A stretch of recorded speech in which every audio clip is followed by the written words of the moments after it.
죽기만을 기다리는 거야. 죽기만을 기다리면서 남편에 대해서 보험을 자꾸 들어. 보험금을 타려고.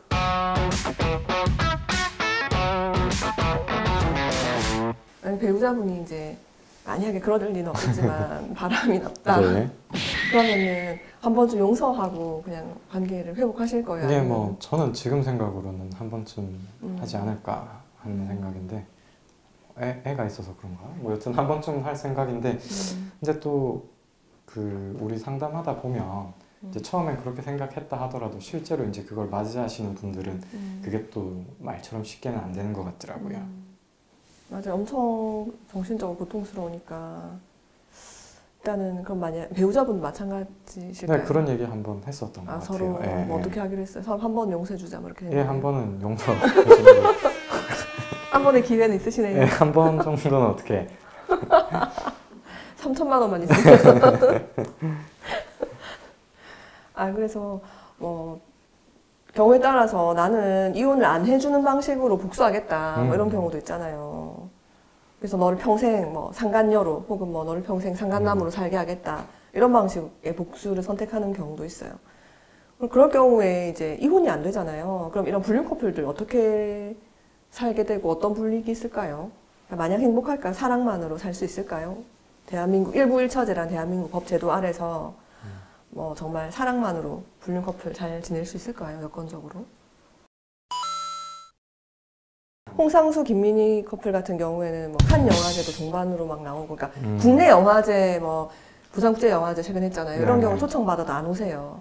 근데 국내니까. 예, 국내니까 대중들의 시선이 있으니까. 근데 국제영화제는 같이 막 출품도 하시고 그래가지고 월드 프리미어 뭐 이런 걸 해가지고 실제로 이렇게 대중들에게 선보이기도 하고, 영화는 둘이 계속 같이 찍어요.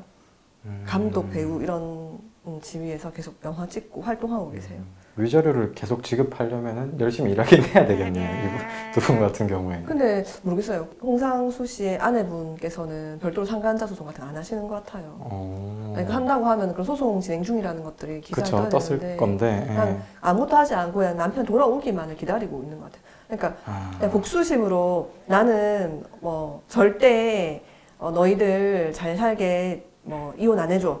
내가 내 가정 파탄 내고 왜 너희들의 결혼을 축복해줘야 돼? 난 싫어. 이런 관점도 있겠지만 정말 우리 남편이 지금 잠시 방황하는 거다.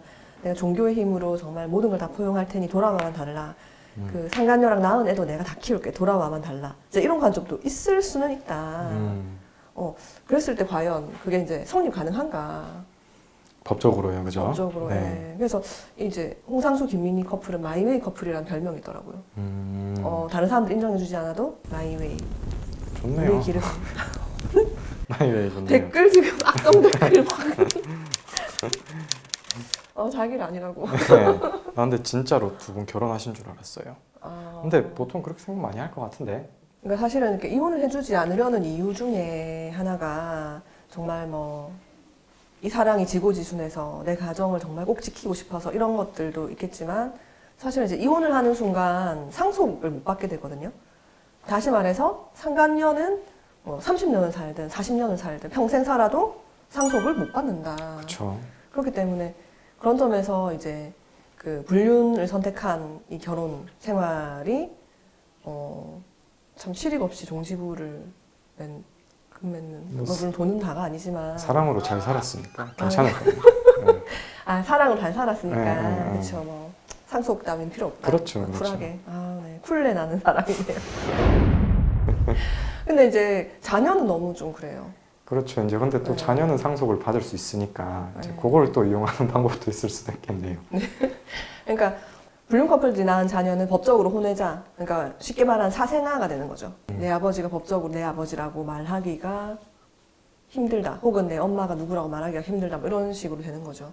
남편이 바람을 피워서 상간녀하고 사이에 자녀를 낳았잖아요. 그럼 이 아이를 어쨌건 주민번호도 부여해야지 의료보험 혜택도 받을 거고, 가족관계 등록부에 기재도 될 거고, 학교도 갈 거고. 남편이 바람이 나서 상간녀하고 사이에서 자녀가 태어났잖아요. 이런 경우에 상간녀하고 사이에서는 법률혼이 성립되어 있지 않잖아요. 그렇기 때문에 그 슬하의 자녀로 등재할 수가 없는 거예요. 그래서 이럴 때 예전에는 어떤 방법을 많이 취했냐면은 그 법률상 배우자인 내 아내하고 사이에서 태어난 아이처럼 실제로는 이 부부의 자녀가 아닌데 이 부부의 자녀인 것처럼 기재하는 방식으로 많이들 했었죠. 그래서 이것 때문에 상속 분쟁이 막 불거지고 이런 일들이 되게 많았었거든요. 그리고 반대로 뭐 와이프가 불륜남이랑 동거까지 했고 그 사이에 자녀가 태어난 거예요. 이런 경우에 이제 만약 출생 신고를 뭐 하게 되면은 친생 부인에서 뭐 이런 문제가 생기는 거예요. 그러니까 예를 들면은 최근에 그 더 글로리라는 드라마 엄청 유행했었잖아요. 그 더 글로리라는 드라마에 보면은 박연진이가 바람을 피우거든요. 사실은 전재준하고 사이에서 생긴 아이예요. 그래서 생부가 전재준이에요. 그런데 법적으로는 하도영이랑 지금 법률혼이란 말이에요.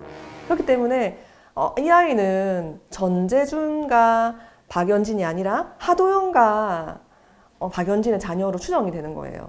그렇기 때문에 이 전재준은 자기가 생부일 뿐이지 친부가 아닌 거예요.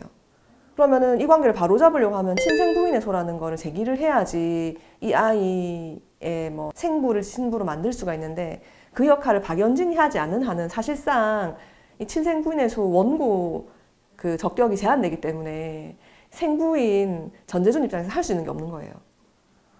그런 방식의 복수도 있더라. 그걸 드라마에서 한번 저희가 확인한 적이 있었죠. 그러면은 만약에 변호사님이라면 어떨 것 같아요? 그러니까 내 아내가 다른 남자하고 사이에 낳은 아이를 내 아이인 것처럼 알고 키웠어요. 네.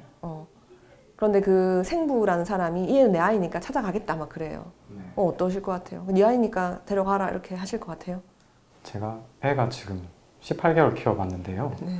그것만 해도 정이 엄청 많이 들더라고요. 아 맞아요. 그러니까 사실은 딱 처음 나왔을 때는 약간 죄책감이 들 정도로 막 드라마에서 보면 막 너무 사랑해, 막 목숨을 다 바치겠어 이런 느낌이 처음에는 별로 없었거든요, 사실. 근데 이게 갈수록 좀 커지고 남자들이 원래 그렇대요. 이제 그런 걸로 죄책감을 갖고 있는 남자들도 되게 많다고 하더라고요. 근데 어쨌든 18개월밖에 안 키웠는데 저는 정이 굉장히 많이 들었거든요. 친해졌구나. 네, 저는 데리고 갈 것 같아요. 안아서 키울 것 같아요. 그대로. 네. 맞죠. 그래서 하도영도 그런 선택을 했고 실제로 뭐 친생자가 아니라는 거 알면서도 그에 대해서 승인하는 절차를 해버리게 되면 친생부인의 소 제기도 못해요.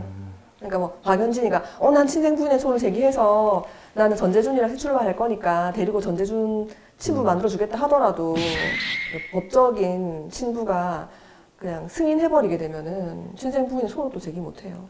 그럼 진짜 그 생부 입장에서는 애틋하지만 그 아이가 법적으로 자기 자녀가 될 수 없는 거죠. 그러니까 그 불륜 커플의 법적 지위는 굉장히 열악하다.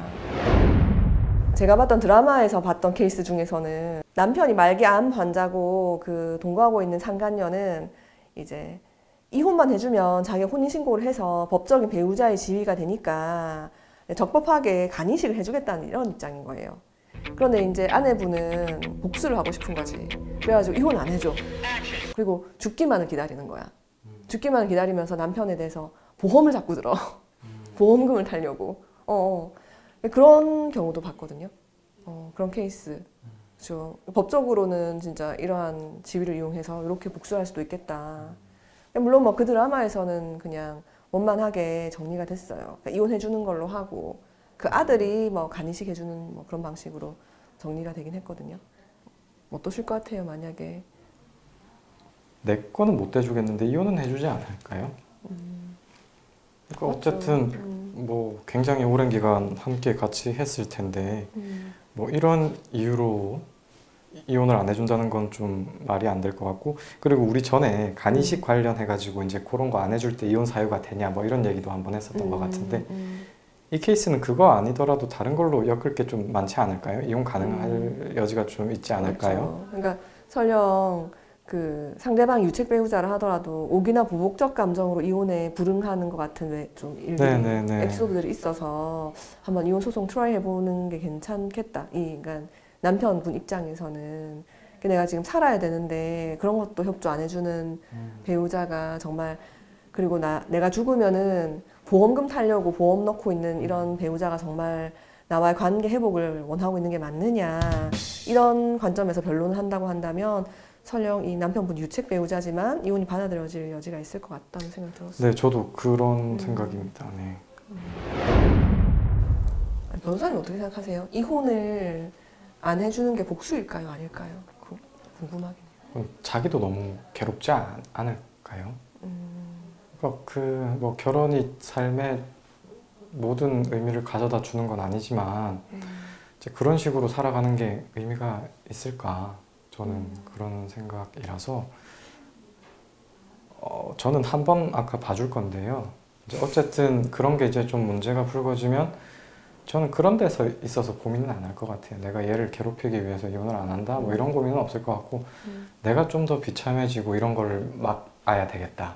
그런 생각이 좀 더 강할 것 같아요. 이혼하고 잘 사는 게 오히려 복수다. 그렇죠. 그렇죠. 네.